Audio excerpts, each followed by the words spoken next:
हाँ जी, नमस्कार, स्वागत और अभिनंदन आप सभी का। आशा उम्मीद है आप सब मस्त हैं और अपनी तैयारी में व्यस्त हैं। आइए शुरू करते हैं आज का हमारा सेशन। जैसा आप सबको विदित है कि हम 2026 के अंदर हुए उन पेपरों की चर्चा कर रहे हैं जिसमें राजस्थान जीके से संबंधित क्वेश्चन आए। तो आइए शुरू करते हैं आज का हमारा सेशन। और आज के हमारे सेशन का पहला क्वेश्चन ये रहा। लीजिए क्या पूछा जा रहा है, देखिएगा।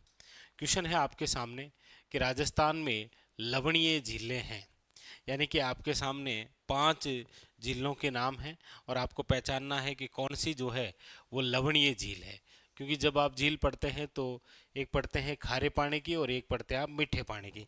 यहाँ पर आपको लवणीय झील पूछी जा रही है, यानी कि खारे पानी की। कौन कौन सी देखो, एक तो ऑप्शन में है आपके डीडवाना।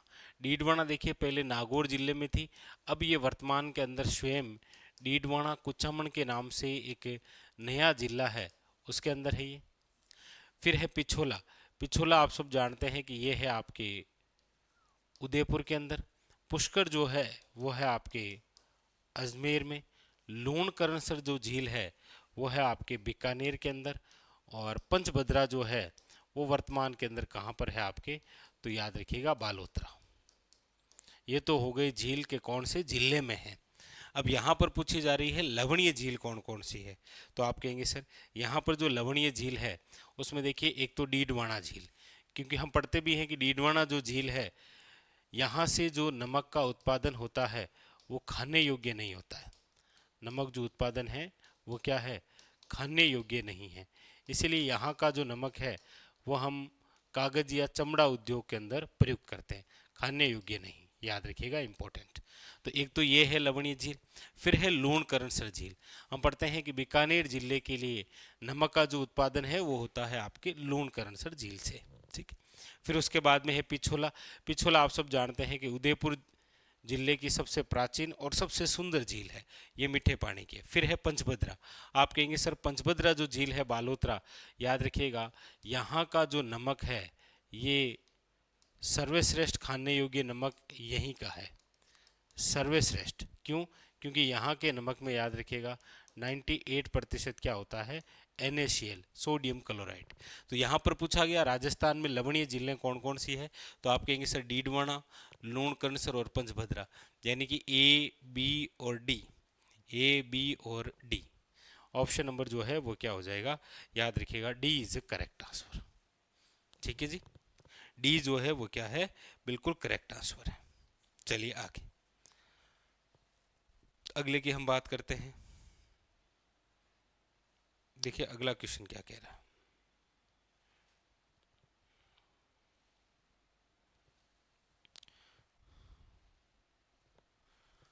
अगला अगला क्वेश्चन ये रहा, लीजिए। ये कह रहा है कि सूची फर्स्ट का सूची सेकंड से मिलान करिए। क्या कह रहा है, देखिए। ये पूछा जा रहा है हमसे, ये लीजिए। सूची फर्स्ट का सूची सेकंड से मिलान करना है आपको। सूची फर्स्ट का सूची सेकंड से मिलान करना है। ठीक है। देखिए क्या क्या बात है यहाँ पर।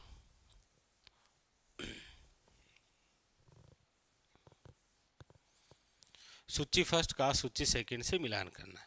सूची फर्स्ट के अंदर क्या है, तो आप कहेंगे सूची फर्स्ट के अंदर है सर सिंचाई परियोजनाएं, और सामने दे रखा है जिले का नाम।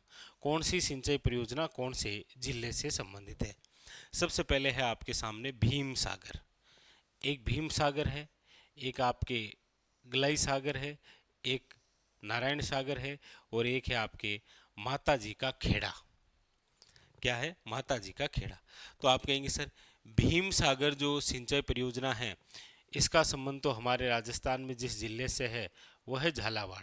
आपको पता होगा झालावाड़ के अंदर झालरा पाटन जो स्थान है वहाँ पर एक मेला भी भरता है, याद रखिएगा, जिसमें हम पढ़ते हैं ये तो भीम सागर है, वो गोमती सागर है, चंद्रभागा है। तो देखो ये गोमती सागर, ये चंद्रभागा, ये आपके भीम सागर, हरीशचंद्र, चोली, छापी, ये सब जो परियोजनाएं हैं, पिंपलाद वगैरह, ये सब आपके घाघरिन वगैरह कहाँ पर है, ये झालावाड़ के अंदर है, याद रखेंगे। ठीक है। उसके बाद में है यहाँ पर आपके गलई सागर जो परियोजना है, ये आपके कहाँ पर है, तो याद रखिएगा सवाई माधोपुर के अंदर। नारायण सागर जो है वो आपके कहाँ पर, वर्तमान के अंदर नवीनतम जिला ब्यावर के अंदर। और माता जी का जो खेड़ा है वो है आपके, याद रखिएगा कहाँ पर, तो आप कहेंगे सर राजसमंद में। ठीक है। यानी कि यहाँ पर आप देखेंगे तो एक के अंदर 4 है, एक के अंदर 4 है, फिर बी के अंदर 3 है। ऑप्शन नंबर जो है वो हो जाएगा आपके सामने सी इज ए करेक्ट आंसर। ठीक है जी। आगे अगला लीजिए, अगला क्या कह रहा है देखिएगा।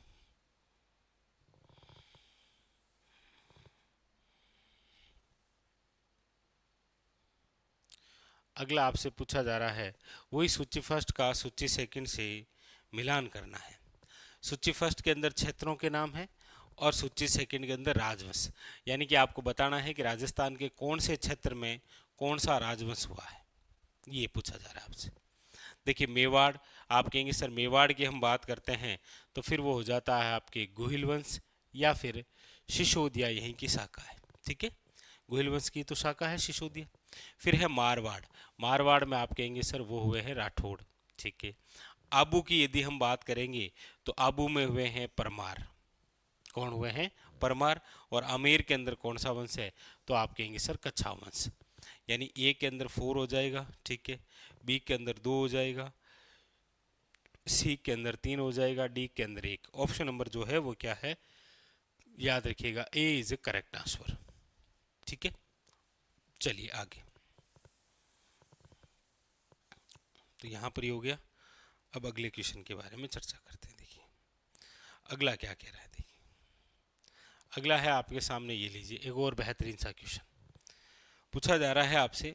सूची फर्स्ट के अंदर स्थल दे रखे हैं और सूची सेकंड के अंदर साक्ष्य दे रखे हैं, यानी कौन से स्थल से किस प्रकार के या फिर कौन कौन से जो साक्ष्य हैं वो मिलते हैं, यह आपसे पूछा जा रहा है। तो आप कहेंगे सर स्थल देखिए बेडच है, आहड़ है, बेराट है और कालीबंगा है। आप कहेंगे सर कालीबंगा जो है इसका मिलान तो कर दीजिए घग्गर। भाई कालीबंगा जो स्थल है वो हनुमानगढ़ जिले के अंदर है, कौन सी नदी के किनारे है, तो घग्गर नदी के किनारे, ये आप ध्यान रखें। ठीक। फिर उसके बाद में कौन सा बेराट, आप कहेंगे सर बेराट कहाँ पर है, तो कोटपुतली के अंदर है, बाणगंगा नदी के किनारे है। और यहाँ से याद रखिएगा अशोक का क्या मिला है, अभिलेख। फिर है आहड़, आहड़ की हम बात करेंगे तो आप कहेंगे सर आहड़ को आप कहते हैं ताम्रवती नगरी। देखिए ताम्रयुगीन सभ्यता की जननी तो बोलते हैं गणेश्वर को, लेकिन ताम्रवती नगरी के नाम से जाना जाता है आहड़ को, याद रखिएगा। ठीक है। फिर है आपके बेड़च, फिर बचा है आपके पाषाण युग। ठीक है, प्रसत्तर युग। तो यहाँ पर कौन सा ऑप्शन हो जाएगा, देखो एक के अंदर 2 है, फिर बी के अंदर 4 है, यानी ऑप्शन नंबर जो है वो क्या हो जाएगा, याद रखिएगा सी इज करेक्ट आंसर। ठीक है, सी जो है वो आपके करेक्ट आंसर है। आगे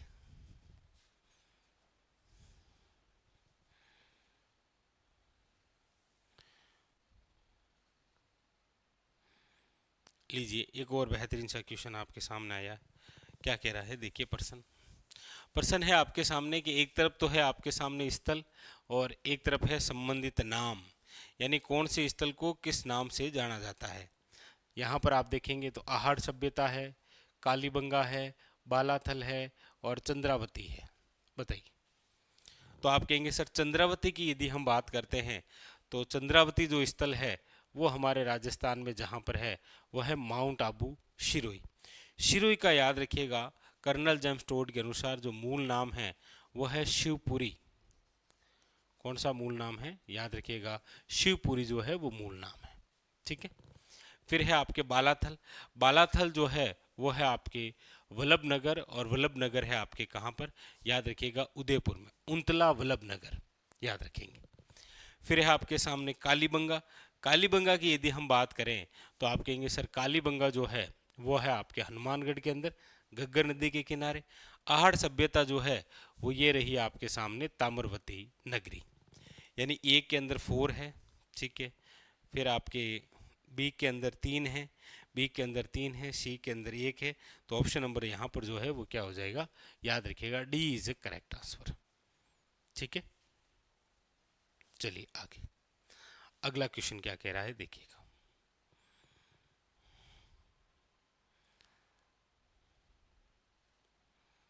लीजिए, बहुत बेहतरीन सा क्वेश्चन।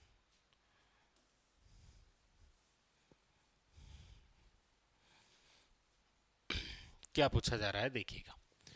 आजकल किले से संबंधित जो क्वेश्चन है, यानी राजस्थान के जो दुर्ग हैं, उन दुर्ग से संबंधित यदि कोई क्वेश्चन बन रहा है तो वो आपके सामने इसी प्रकार से बन रहा है। यानी एक तरफ तो किले का प्रकार दे देते हैं और एक तरफ संबंधित किला दे देते हैं। यानी कि जब हम दुर्ग पढ़ते हैं तो दुर्गों का वर्गीकरण पढ़ते हैं कि शुक्र नीति के अनुसार 9 प्रकार के दुर्ग हैं, कौन कौन से दुर्ग हैं, तो फिर हम उसके अंदर नाम पढ़ते हैं कि पारिक है, पारिद है, वन दुर्ग है, एरण है, जल दुर्ग है, किस प्रकार से कौन कौन से। ठीक है, तो एक तरफ उसी प्रकार के किले का प्रकार है और एक तरफ संबंधित किला है, कौन से किला किस प्रकार का है ये आपको बताना है। ठीक है, लीजिए, जल दुर्ग। आप कहेंगे सर जल दुर्ग को आप ये भी कह सकते हैं क्या, ओदक दुर्ग, याद रखिएगा, क्योंकि कई बार ऐसे भी पूछा जाता है ओदक दुर्ग से क्या तात्पर्य है, जल दुर्ग। तो हमारे राजस्थान का प्रसिद्ध जो ओदक दुर्ग या जल दुर्ग है वो है आपके गागरोन दुर्ग। गागरोन दुर्ग की यदि हम बात करते हैं तो कहाँ पर है ये, याद रखिएगा, झालावाड़ के अंदर। ठीक, फिर हम वन दुर्ग की यदि इनमें से बात करें, भाई लोहागढ़ है, शिवाना और मेहरानगढ़ है, तो आप कहेंगे सर इनमें से जो वन दुर्ग है वो है शिवाना। शिवाना जो दुर्ग है वो आपके कहाँ पर है, तो आप कहेंगे सर वर्तमान बालोतरा के अंदर है, याद रखेंगे। ठीक है, फिर है पर्वत दुर्ग। पर्वत दुर्ग यानी कि पहाड़ी पर। पर्वत दुर्ग की यदि हम बात करते हैं तो वो आता है आपके मेहरानगढ़ दुर्ग। मेहरानगढ़ जो दुर्ग है वो आपके कहाँ पर है, तो आप कहेंगे सर जोधपुर में। और हम पढ़ते भी हैं कि मेहरानगढ़ जो दुर्ग है वो बना हुआ है पंचेटिया पहाड़ी पर, जहाँ पर चिड़ियानाथ जी का धुना हुआ करता था, यानी कि चिड़िया टूक पहाड़ी पर, याद रखिएगा, चिड़िया टूक पहाड़ी पर। ठीक, फिर है पारिक दुर्ग। पारिक दुर्ग का मतलब होता है पारिक है, ऐसा दुर्ग जिसके चारों ओर क्या हो, खाई हो। और लोहागढ़ जो दुर्ग है वो आपके कहाँ पर है, तो आप कहेंगे सर भरतपुर के अंदर। और ये राजस्थान का क्या है, आप कहेंगे सर अजय दुर्ग है, याद रखिएगा, अजय दुर्ग। ठीक है, तो यहाँ पर ऑप्शन नंबर कौन सा हो जाएगा देख लीजिए, एक के अंदर एक है, एक के अंदर एक ही में है, ऑप्शन नंबर ए। तो इस प्रकार से कई बार प्रश्न आए तो आपको जो आ रहा है वो अप्लाई कीजिए, क्या पता उसी से काम हो जाए अपना। ठीक है, चलिए आगे,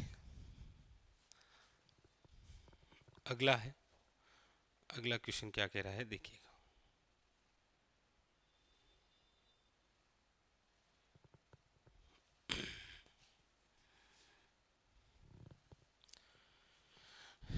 लीजिए, अगला क्वेश्चन है आपके सामने, क्या पूछा जा रहा है।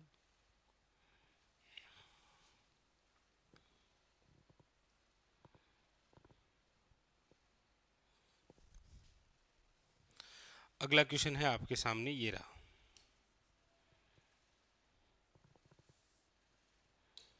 पूछा जा रहा है आपसे। लीजिए, कह रहा है कि गोगा जी को हिंदू नागराज के रूप में तथा मुस्लिम खाली जगह के रूप में पूजते हैं। यानी गोगा जी को जो है वो हिंदू तो पूजते हैं नागराज के रूप में, यहाँ पर पूछा जा रहा है मुस्लिम के रूप में, खाली जगह जहार पीर, गोगा पीर, तेजा पीर या महौजी पीर के नाम से। क्योंकि देखिए, हम जब टॉपिक पढ़ते हैं लोक देवता तब हम पढ़ते हैं कि हमारे राजस्थान में पंच पीर हैं। पंचपीर का मतलब है ऐसे लोक देवता जिनकी आराधना हिंदू और मुस्लिम दोनों ही करते हैं। उसमें आप नाम सुनते हैं, देखिए, गोगा जी चौहान, बाबूजी राठौड़, रामदेव जी, हड़बू जी, मंगलिया मेहा जी, ये सब कुछ आप नाम पढ़ते हैं। ठीक है, अब यहाँ पर यही पूछा गया है कि गोगा जी को हिंदू तो नागराज के नाम से पूछते हैं, तो फिर मुस्लिम किस रूप में पूछते हैं, याद रखिएगा, वो पूछते हैं गोगा पीर के नाम से, याद रखिएगा। ऐसा नहीं है कि आप जहार पीर कहते हैं, क्योंकि जहार पीर जो है वो गजनवी द्वारा कहा गया था, गजनवी ने, गोगा जी को कहा था? क्या कहा? जहार पीर साक्षात देवता। बाकी यहाँ पर जो आंसर है वो हो जाएगा बी इज करेक्ट आंसर। ठीक है, चलिए फिर आगे अगला क्वेश्चन देखते हैं क्या कह रहा है। देखिएगा, अगला क्वेश्चन है आपके सामने, ये रहा।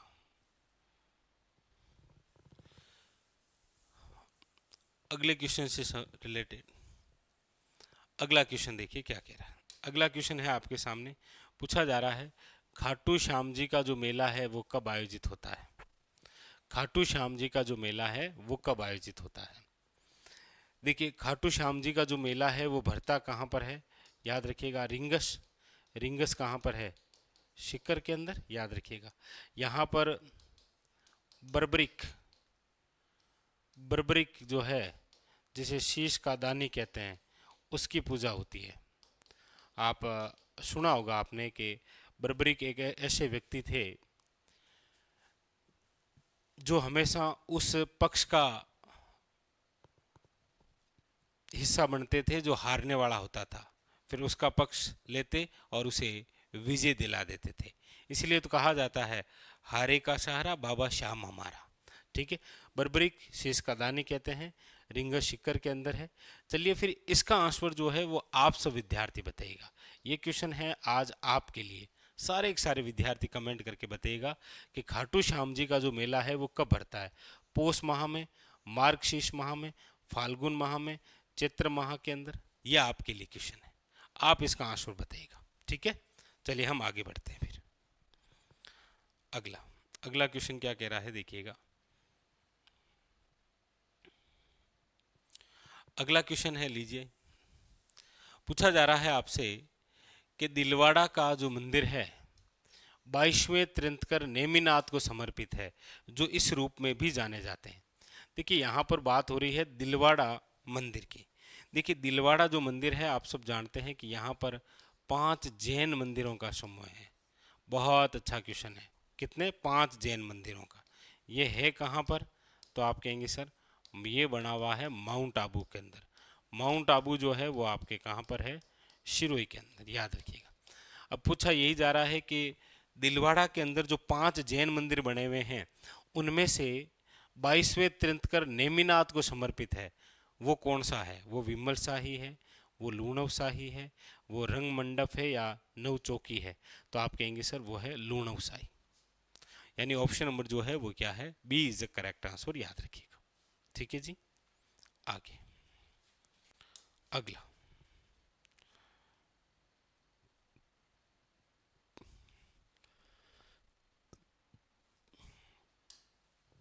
अगला आपके सामने क्वेश्चन है, पूछा जा रहा है आपसे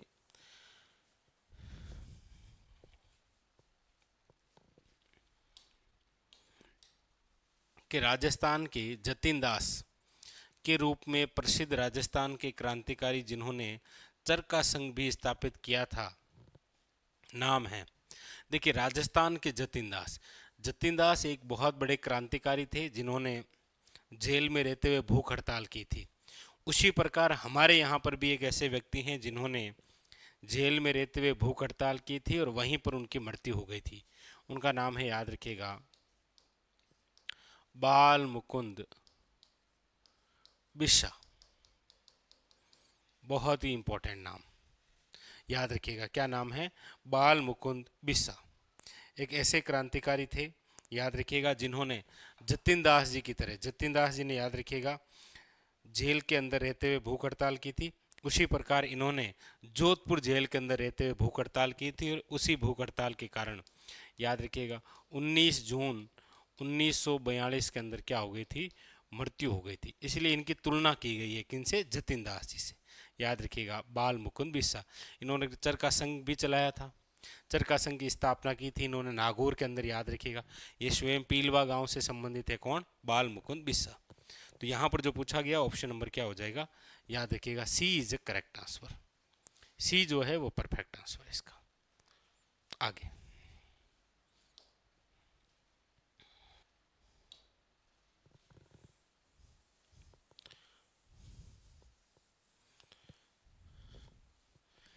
लीजिए, अगला क्वेश्चन। अगला क्वेश्चन क्या कह रहा है कि 16वीं सदी के उत्तरार्ध में कर्ण सिंह बछावत द्वारा बनाई गई बछावतों की हवेली कहाँ स्थित है?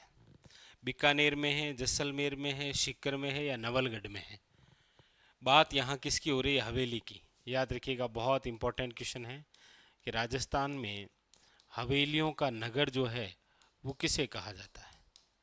तो याद रखिएगा, हवेलियों का नगर जिसे कहा गया है वो है जैसलमेर, लेकिन 1000 हवेलियों का नगर जिसे कहा गया है वो है आपके बीकानेर।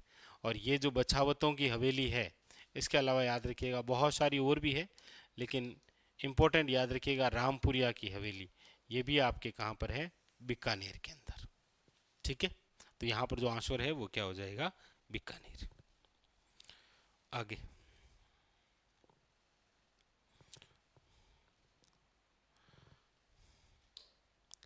लीजिए, अगला क्या कह रहा है। अगला क्वेश्चन है आपके सामने कि राजस्थान के प्रख्यात गीत धरती दोहरारी की रचना किसने की थी?